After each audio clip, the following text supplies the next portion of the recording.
Quer duplicar o valor da sua assinatura? Agora assinar o Observador dá acesso a todos os conteúdos e benefícios e ainda há uma anuidade ACP Bronze grátis. Terá vantagens que vão desde plano de saúde gratuito a descontos em combustível.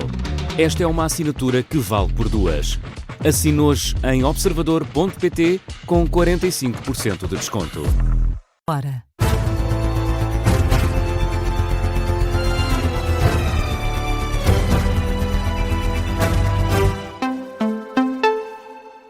As notícias com Matilde Malva Sabino. Bruxelas vai pedir mais detalhes a Portugal sobre a suspensão do controle de fronteiras no aeroporto de Lisboa. O Ministério da Administração Interna anunciou esta terça-feira que vai suspender durante 3 meses o Sistema Europeu de Controle de Fronteiras para cidadãos extracomunitários. Assegurou, no entanto, que a infraestrutura vai ser reforçada de imediato com militares da GNR. Ora, a porta-voz da Comissão Europeia anunciou que vão então pedir mais detalhes às autoridades portuguesas. A Ariana Podesta esclarece que a decisão é alheia a problemas com a implementação deste sistema. O Sindicato Nacional de Oficiais de Polícia critica a suspensão do controle de fronteiras no aeroporto de Lisboa, acusa o governo de empurrar o problema com a barriga. O presidente do sindicato considera que a segurança nacional fica fragilizada com a suspensão do sistema europeu. Bruno Pereira sublinha que os cidadãos fora do espaço Schengen vão voltar a ser controlados sem qualquer tipo de recolha de dados biométricos e sem a possibilidade de cruzar dados. Para o presidente do Sindicato Nacional de Oficiais de Polícia, a suspensão imediata da aplicação do Sistema Europeu de Controle de Fronteiras é uma cedência do governo ao interesse económico. Um militar armado continua barricado no posto da GNR de Felgueiras. O homem foi condenado a 13 anos de prisão por burlas superiores a 400 mil euros. De acordo com o Ministério Público, o esquema permitiu ao arguido e à mulher terem uma vida de luxo. Os pais do militar da GNR também foram condenados. De acordo com a GNR, o militar barricou-se por volta das 3 da tarde, quando alguns colegas tentavam executar um mandato de condução à cadeia. Segundo a mesma fonte, o arguido, que está barricado há várias horas, considera que a decisão judicial ainda não transitou em julgamento e alega que está por decidir um recurso. No local está um forte dispositivo policial e uma equipa de negociadores. O Governo vai afastar a administração da Unidade Local de Saúde do Hospital São José, em Lisboa. Para o cargo, escolheu um militante do PSD. Ao que o Observador apurou, Rosa Valente de Matos, atual presidente do Conselho de Administração da Unidade Local de Saúde São José, não vai ser reconduzida. A dirigente da ULS é também militante socialista e membro do Secretariado Nacional do PS. Valente de Matos admite a possibilidade do vínculo partidário ter pesado na decisão do Governo. Esta é apenas uma das mudanças na calha nas administrações dos hospitais do SNS. João Lourenço. Rosa Valente Matos assegura que a decisão partiu exclusivamente da vontade do Governo e da Direção Executiva do Serviço Nacional de Saúde. Perante o silêncio da tutela, a dirigente hospitalar pediu uma reunião com a ministra Ana Paula Martins. Só aí é que teve conhecimento da dispensa. A atual dirigente da ULS de São José é também militante socialista e membro do Secretário Nacional do PS. Admite que o vínculo partidário possa ter pesado na decisão do Governo. Para substituir Rosa Valente Matos, está na calha Miguel Paiva, militante do PSD. Já foi presidente da Conselhia Social Democrata de Vila do Conde e liderou, nas últimas eleições autárquicas, a candidatura da coligação PSD-CDS à Assembleia Municipal daquele concelho do Distrito do Porto. Outro Conselho de Administração que não vai continuar em funções, apurou o Observador, é o da Unidade Local de Saúde de Coimbra. Alexandre Lourenço, atual líder, diz não ter recebido nenhuma indicação sobre a continuidade no cargo. Em janeiro deste ano, a Associação Portuguesa dos Administradores Hospitalares deixou críticas ao Governo depois de o Executivo ter afastado 9 Conselhos de Administração de ULS, substituindo, em parte dos casos, dirigentes com ligações ao Partido Socialista por outros com ligações ao PSD.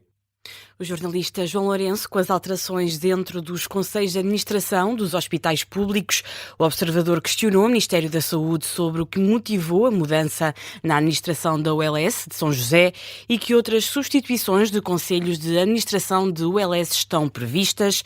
Não obteve, no entanto, resposta. Já a direção executiva do SNS diz não comentar nomeações que ainda não aconteceram. Falamos agora das presidenciais. António José Seguro apela aos eleitores de esquerda para que concentrem os votos na candidatura apoiada pelo PS. Diz que é a única capaz de chegar à segunda volta. O candidato garante, no entanto, que não contactou nenhuma candidatura mais à esquerda para desistir da corrida presidencial. Uma explicação que chega depois do apelo feito na segunda-feira pelo secretário-geral do Partido Socialista, José Luís Carneiro, para que outros candidatos desistam a favor de Seguro, no caso Catarina Martins, António Filipe e Jorge Pinto. Ora, António José Seguro considera esse pedido como natural. É um apelo normal, é um apelo natural, porque há um facto incontornável. Só a minha candidatura pode estar na segunda volta. E como só passam 2, eu penso que é desejável, até para o país, que exista um candidato oriundo da esquerda e do centro-esquerda e um candidato oriundo da direita. E não um candidato da extrema-direita e um candidato da direita que cada vez se tem aproximado mais da extrema-direita. E questionado sobre se o próprio contactou alguma candidatura diretamente para desistir, António José Seguro diz que não, nem em público, nem em privado. Eu não faço coisas à porta fechada, é tudo às claras. António José Seguro esta terça-feira em campanha por Vila Franca de Xira. O líder parlamentar do Partido Socialista diz que os candidatos de esquerda ainda vão a tempo de desistir a favor de António José Seguro, um passo em frente ao que chama Eurico Brilhante Dias, à hipótese de os candidatos à esquerda abdicarem da corrida presidencial para concentrar o voto no candidato apoiado pelo PS. Depois de o ter feito no início da pré-campanha, o líder da bancada socialista diz que o povo da esquerda está a perceber qual é a única hipótese de ter alguém na segunda volta é votar em Seguro e, por isso, apela às direções dos partidos. Que muitas vezes desistir e procurando que outro tenha melhores condições de concretizar um objetivo político é, em muitas circunstâncias, dar um passo em frente no sentido certo. Não é uma desistência, é uma opção. E ainda estariam a tempo de o fazer. Ainda estariam a tempo de o fazer. Agora, com toda a sinceridade, acho que o eleitorado de esquerda, em mais do que uma circunstância, mostrou com sabedoria e, concentrando votos num candidato, tinha melhores condições.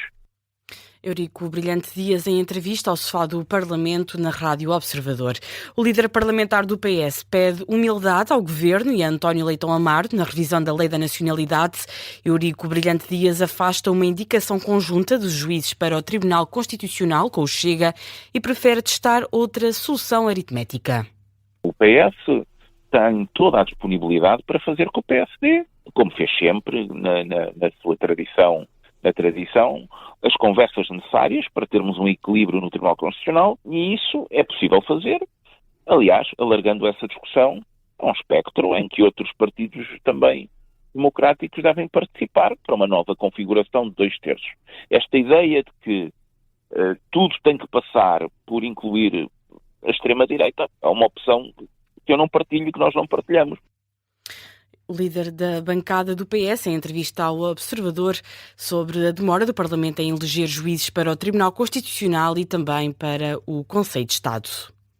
Cerca de 5 milhões de euros é o montante que os candidatos presidenciais esperam gastar na campanha eleitoral. Os dados foram divulgados pela entidade das contas e financiamentos políticos. Luís Marques Mendes é o candidato que estima gastar mais dinheiro para tentar convencer os eleitores. O candidato apoiado pelo PSD e CDS vai investir cerca de 1.300.000 euros. Já António José Seguro tem uma despesa prevista de 1.013.000 euros, com Henrique Oveia Mel a estimar um gasto na casa de 1 milhão de euros. Abaixo desse valor vem André Ventura, com um orçamento na casa dos 900.000 euros. Já João Coutinho de Figueiredo aponta para um gasto de 500.000 euros na campanha presidencial. A estes candidatos seguem-se com alguma distância António Filipe, que prevê um gasto de 395.000 euros, Jorge Pinto com despesa prevista de 97.000 e Catarina Martins com pouco mais de 50.000 euros. Este orçamento levantamento apresentado pela entidade das contas e financiamentos políticos revela que o valor é mais alto do que nas últimas eleições presidenciais, quando a despesa total de todos os candidatos não chegou a 4 milhões de euros. Nos Açores, o representante da República, Pedro Catarino, despede-se com gratidão e humildade. É a última mensagem de ano novo no cargo que ocupou durante 15 anos, nomeado para um primeiro mandato como representante da República para a região autónoma dos Açores em 2011, pelo então chefe de Estado Aníbal Cavaco Silva. Pedro Catarino foi reconduzido no cargo por mais 2 mandatos por Marcelo Rebelo de Sousa. A poucos meses de deixar a função, Pedro Catarino sublinha que procurou, ao longo dos anos, defender os interesses dos açorianos e da região, conciliando com o interesse nacional. Vamos ainda à atualidade internacional. A Rússia diz que a Ucrânia atacou Moscou com drones esta noite de terça-feira. Uma notícia avançada pela Reuters, que cita uma mensagem do Ministério da Defesa da Rússia no Telegram. As autoridades russas anunciaram ter destruído 27 drones ucranianos enviados para atingir alvos no território, incluindo sobre Moscovo. O ataque terá durado 3 horas e um homem de 57 anos ficou ferido na vila de Pagubino, perto da capital russa. É o que adianta a agência russa RIA Novosti. O mesmo órgão de comunicação dá conta de um apagão geral que afetou a cidade de Ramenskoye, também perto de Moscovo. Entretanto, o Kyiv Independent avança que as operações ucranianas também incidiram sobre a refinaria petrolífera no sul da Rússia. As Nações Unidas indicam que uma trégua local permitiu restabelecer eletricidade na central de Zaporizhia, na Ucrânia. A trégua permitiu a reparação das linhas de transmissão danificadas e consideradas vitais. O anúncio foi feito pelo diretor-geral da Agência Internacional de Energia Atómica.